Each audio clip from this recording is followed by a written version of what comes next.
Sabi ni Carlito, hindi porke gusto mo makukuha mo. Pero nandito tayo ngayon. Kasi dinaan mo sa pilitan. Kasalanan ko ba kung ayaw ko sa MC na di ako nalulupitan?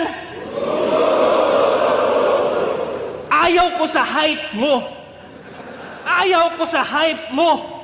Ayaw ko sa rhymes mo. Ayaw ko sa boses mong 10 years lang namamaos. Ayaw ko sa mga interview at shoutout mong hindi natatapos. Ayaw ko sa tindig mong lowered.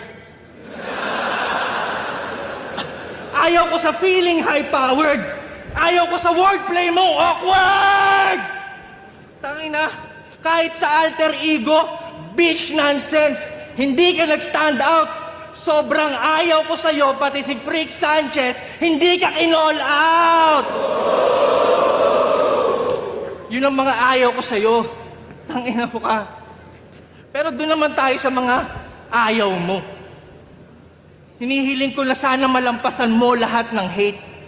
Total ayaw mo nang may hindi believe sa'yo.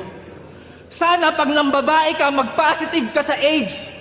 Total ayaw mo lang may negative sa'yo. Pagdating ni kamatayan, sana sa'yo bumate. Total ayaw mo nang hindi ka kikilalanin. Pag nagbigti ka, sana matibay ang tali. Total ayaw mo lang